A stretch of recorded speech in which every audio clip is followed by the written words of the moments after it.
আসসালামু আলাইকুম ভিউয়ার্স, আজকে তোমাদের জন্য আমি একটি গল্প নিয়ে এসেছি। গল্পটির নাম স্বাধীনতা দিবসকে ঘিরে।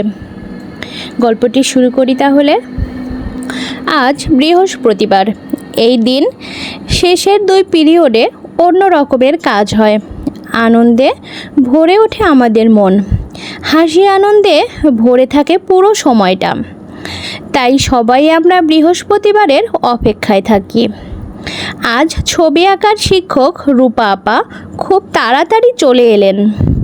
রূপা: তোমরা তো জানোই আগামী রবিবার আমাদের স্বাধীনতা দিবস, তাই তোমাদের আজই শ্রেণীকক্ষ সাজিয়ে ফেলতে হবে। তিথি: হ্যাঁ, সাজাবো আপামনি। রূপা: রুনু ও আনিস এখানে চলে এসো।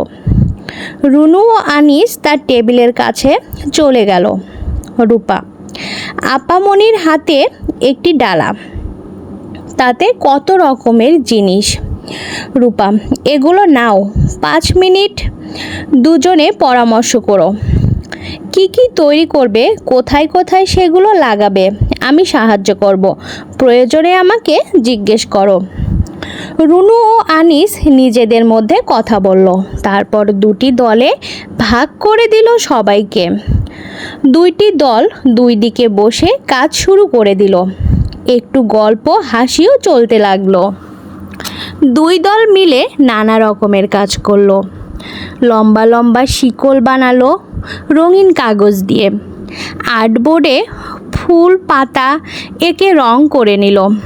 তাতে রাংতার ফিতে দিয়ে কারুকাজ করলো। রূপা আপামনি ঘুরে ঘুরে দেখছিলেন, একটু দেখিয়ে দিচ্ছিলেন মাঝে মাঝে। তারপর গিয়ে বসলেন নিজের চেয়ারে। একটু পরে রুনু ও আনিস এলো তার কাছে।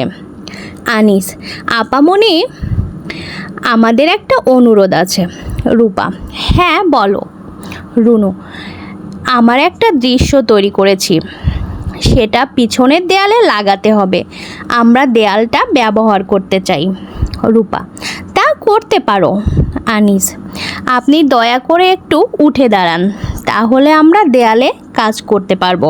রূপা: ঠিক আছে। ওরা প্রথমে সাদা আর্টবোর্ড আঠা দিয়ে দেয়ালে লাগালো। রং করা লম্বা গাছটি সেটে দিল বাঁদিকে। গাছের নিচে সবুজ ঝোপে লাল হলুদ কাগজের ফুল লাগালো। 4-5টি গামছা বাঁধা মাথা দেখা যাচ্ছে সেখানে। শক্ত আর্টবোর্ড দিয়ে বানানো হাতে ধরা রাইফেল। দেয়ালের ডান দিকে বালির রাস্তা, আঁকা কাগজ লাগালো। সেখানে পাকিস্তানি সেনাদের ছবি। পুরো দৃশ্যটা যেন যুদ্ধ লেগে গেছে। নীলার হাতে শক্ত কাগজে বানানো জাতীয় পতাকা। রূপা: দাও, আমি ওটা লাগিয়ে দিচ্ছি। ওটা লাগাতে হবে গাছের মগডালে। রবি হেসে হেসে বলছিল, ধন্যবাদ আপামনি। রঙিন কাগজের শিকল, ফুল আর পাতা বানানো ছিল।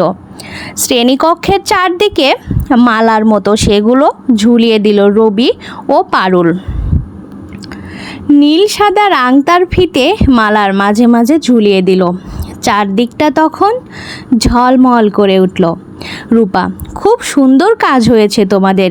26শে মার্চ স্বাধীনতা দিবসে তোমাদের কাজের জন্য পুরস্কার দেয়া হবে। খুশিতে সকলে হাততালি দিল। বন্ধুরা, গল্পটি তোমাদের যদি ভালো লেগে থাকে অবশ্যই একটা লাইক দেবে আর কমেন্ট করে জানাবে কেমন লাগলো।